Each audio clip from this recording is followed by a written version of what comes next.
ओमप्रकाश उर्फ बच्चूभाऊ कडू यांनी भेटवस्तू न स्वीकारता शालेय साहित्य स्वीकारून जन्मदिवस केला साजरा।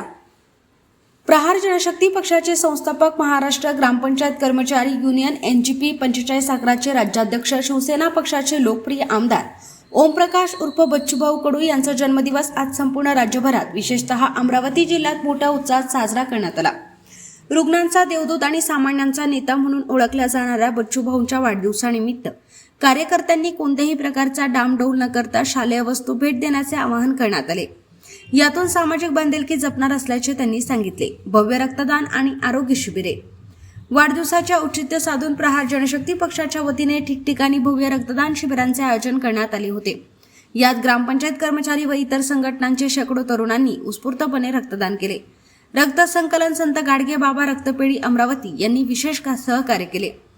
पर्यावरण रक्षणाचा संदेश। कार्यकर्त्यांनी केवळ केक न कापता विविध गावांमध्ये वृक्षारोपण करून पर्यावरण रक्षणाचा संदेश दिला। तसेच गरजूंना शैक्षणिक साहित्य आणि सायकलिंगचे वाटप करण्यात आले। नेत्यांची व कार्यकर्त्यांची रीत। बच्चूभाऊंना शुभेच्छा देण्यासाठी सकाळपासूनच त्यांच्या निवासस्थानी आणि जनसंपर्क कार्यालयात कार्यकर्त्यांची, दिव्यांग बांधवांची आणि विविध राजकीय क्षेत्रातील नेत्यांची मोठी गर्दी झाली होती। सोशल मीडियावरही त्यांच्यावर शुभेच्छांचा वर्षाव होत असून त्यांच्या दीर्घायुष्यासाठी प्रार्थना केली जात आहे। महाराष्ट्र 7/12 न्यूजसाठी गणेश ठाकरे, प्रतिनिधी।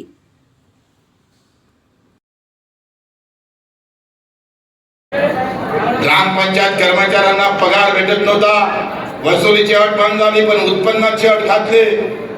सभागृहात उभं राहिल्यानंतर 3 मागण्या पूर्ण केल्या। खडे राहिले खाली, सुरुवातीने केली। अरे सभागृहात आमचे दिवस झाले किती रे? 8-10 दिवसात आम्ही सांगतोय त्या सभागृहाच्या भिंत आम्ही अशा हलवून टाकल्या। कदाचित प्रहारच्या माध्यमातून 5-6 आमदार आले असते ना भाऊ, फिर बोलते तर सरकार कैसी चलाना है, पण आम्ही पाडून निघालो, पाडलं सार। आता आमचा लगाम पहिले शेतकऱ्याच्या हाती होता, आता तो एकनाथ शिंदेच्या हाती गेला। माझा दौर राज्य त्यावर मजा आती थी, पण लोकांना पटत नाही। जात पाहिजे, धर्म पाहिजे।